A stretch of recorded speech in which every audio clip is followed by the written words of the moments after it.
Hello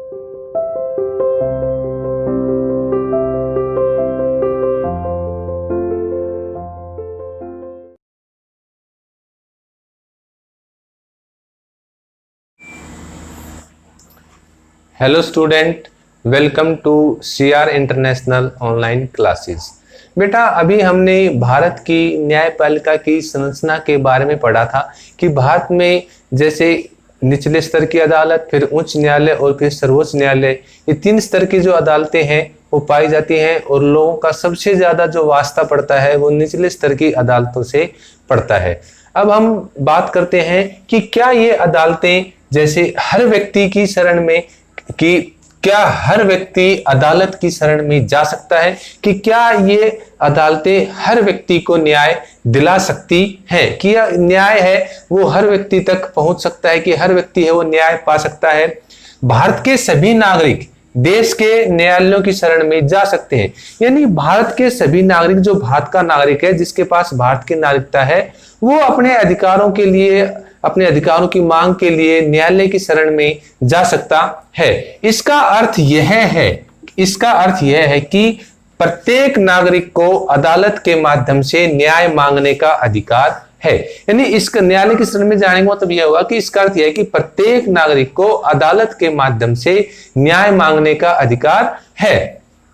अदालत की सेवाएं सभी के लिए उपलब्ध हैं। अब अदालत की सेवाएं हैं वो सभी के लिए उपलब्ध हैं, चाहे वो अमीर हो या गरीब, हिंदू हो या मुस्लिम, जो भारत का नागरिक है उन सभी के लिए अदालत की जो सेवाएं हैं वो उपलब्ध हैं। लेकिन एक गरीब व्यक्ति के लिए न्याय पाना काफी मुश्किल होता है, क्योंकि इनमें इतना, अदालतों में इतना ज्यादा टाइम लगता है कि जैसे हम बात कर सकते हैं कि जैसे मैं आपको बताना चाहता हूं कि निर्भया केस जो दिल्ली में हुआ था, उसके पेरेंट्स के लिए अपनी बच्ची के लिए न्याय पाना है वो काफी लॉन्ग टाइम उसको लगा, 8-7 साल उसको लग गए। लेकिन लास्ट में उन 4 अपराधियों को फांसी की सजा हुई और निर्भया को, पेरेंट्स को न्याय है वो मिला। लेकिन ये एक लंबा प्रोसेस है और इस प्रोसेस को तक पहुंचने में काफी ज्यादा पैसा और काफी समय है वो लग जाता है। इसलिए गरीब आदमी के पास इतना पैसा नहीं होता, इतना समय नहीं होता कि वो इतना लंबा सरवाइव कर सके, इसलिए वो इस न्याय तक उसकी पहुंच है वो बहुत कम रह जाती है। और जो न्याय है वो अमीर आदमियों की, ये लगा लो एक तरीके से हाथ की कठपुतली तो हम उसको नहीं कह सकते, लेकिन काफी कुछ तक उसका कंट्रोल है वो रहता है। और गरीब आदमी है उसके पास आजीविका का संकट आ जाता है और वो उसको छोड़कर, वो उसको बीच में ही छोड़ देता है और अपने काम के लिए, अपना पेट भरने के लिए काम पर वापस लौट जाता है। लेकिन जो न्यायपालिका है वो निष्पक्ष है, उसके ऊपर किसी का कोई दबाव नहीं है, चाहे देश का कितना ही बड़ा नागरिक हो और कितना ही छोटा हो, अगर किसी ने अपराध किया है तो न्याय उसको जरूर मिलता है। ये है कि उसको पाने में थोड़ा लॉन्ग टाइम है वो लग सकता है, लेकिन गरीब आदमी के लिए न्याय पाना काफी मुश्किल हो जाता है, क्योंकि इसमें काफी ज्यादा पैसा और काफी ज्यादा समय है वो खर्च हो जाता है। इस चीज को ध्यान में रखते हुए भारत सरकार ने एक जनहित याचिका है वो दायर की है। इस जनहित याचिका के माध्यम से 1980, ठीक है, जनहित याचिका, जैसा हमें इसके नाम से पता चल रहा है कि जनहित याचिका यानी जन का, यानी जनता का भला करने के लिए एक याचिका है, यह सरकार ने विकसित की है। इस तरह सर्वोच्च न्यायालय ने न्याय तक ज्यादा से ज्यादा लोगों की पहुंच स्थापित करने के लिए, यानी सर्वोच्च न्यायालय ने न्याय तक, यानी देश के प्रत्येक नागरिक को न्याय मिले कि न्याय तक ज्यादा से ज्यादा लोगों की पहुंच को स्थापित करने के लिए उन्होंने एक जनहित याचिका है वो उसको विकसित, जनहित याचिका व्यवस्था है वो विकसित की है। इस जनहित याचिका के माध्यम से कोई भी नागरिक है वो ये याचिका लगा सकता है, सर्वोच्च न्यायालय में लगा सकता है या उच्च न्यायालय में लगा सकता है और अपने अधिकारों की मांग है वो कर सकता है। इस तरह सर्वोच्च न्यायालय ने न्याय तक ज्यादा से ज्यादा लोगों की पहुंच स्थापित करने के लिए प्रयास किया है। न्यायालय ने किसी भी व्यक्ति या संस्था को ऐसे लोगों की ओर से जनहित याचिका दायर करने का अधिकार दिया है जिनके अधिकारों का उल्लंघन हो रहा है। यह याचिका उच्च न्यायालय या सर्वोच्च न्यायालय में दायर की जा सकती है। यानी इस जनहित याचिका के माध्यम से सरकार ने ऐसी संस्थाओं को अधिकार दिया है कि जिससे गरीब का या कमजोर व्यक्तियों के अधिकारों का उल्लंघन हो रहा हो तो वो उनके अधिकारों के लिए जनहित याचिका है वो लगा सकता है, और इस याचिका को वो सर्वोच्च न्यायालय में या उच्च न्यायालय में लगा सकता है। इसके अलावा संविधान के अनुच्छेद 21 की व्याख्या करने के बाद यह कहा था कि जीवन के अधिकार में भोजन का अधिकार भी शामिल है, कि संविधान का अनुच्छेद 21 उसकी व्याख्या करने के बाद यह कहा गया था कि जीवन के अधिकार में भोजन का अधिकार भी शामिल है।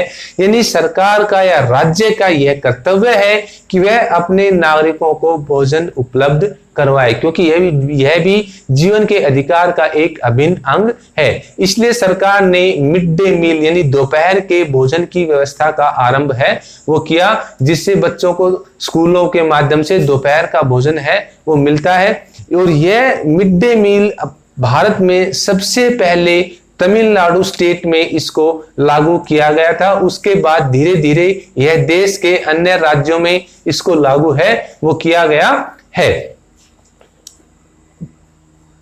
इसलिए अदालत ने राज्य को आदेश दिया कि वह दोपहर के भोजन मिड डे मील सहित सभी लोगों को भोजन मुहैया कराने के लिए आवश्यक कदम उठाएं। अनुच्छेद 21 द्वारा दिए गए जीवन के अधिकार का दायरा बहुत व्यापक है। जीवन का मतलब केवल जैविक अस्तित्व बनाए रखने से कहीं ज्यादा होता है। अब जीवन का जो अस्तित्व है वो केवल जैविक अस्तित्व बनाए रखने से कहीं ज्यादा है वो होता है। तो ये सरकार की जिम्मेदारी है कि वे अपने नागरिकों को दोपहर का भोजन या भोजन की व्यवस्था है वो करवाए, जिससे नागरिकों के सामने जीविका पोषण का संकट है वो उत्पन्न ना हो और उनको प्रॉपर रोजगार उपलब्ध कराए जाए, जिससे वो अपना जीवन है वो अच्छे तरीके से यापन है वो कर सकें। इसका मतलब केवल यह नहीं कि कानून के द्वारा तय की गई प्रक्रिया जैसे मृत्युदंड देने और उसे लागू करने के अलावा और किसी तरीके से किसी की जान नहीं ली जा सकती। जीवन के अधिकार का इतना ही महत्वपूर्ण पहलू आजीविका का अधिकार भी है, क्योंकि कोई भी व्यक्ति जीवन के साधनों यानी आजीविका के बिना जीवित नहीं रह सकता। कि उसको आजीविका के साधन है उनको उपलब्ध करवाना सरकार की जिम्मेदारी है कि वह अपने राज्य के नागरिकों को रोजगार दे, जिससे वो अपनी आजीविका कमा सके और अपने जीवन को सुचारू रूप से या अच्छे तरीके से यापन कर सके। ठीक है। और अतः लोकतांत्रिक भारत में न्यायपालिका ने एक महत्वपूर्ण भूमिका निभाई है। न्यायपालिका ने कार्यपालिका और विधायिका की शक्तियों पर अंकुश लगाया है और नागरिकों के अधिकारों की सुरक्षा की है।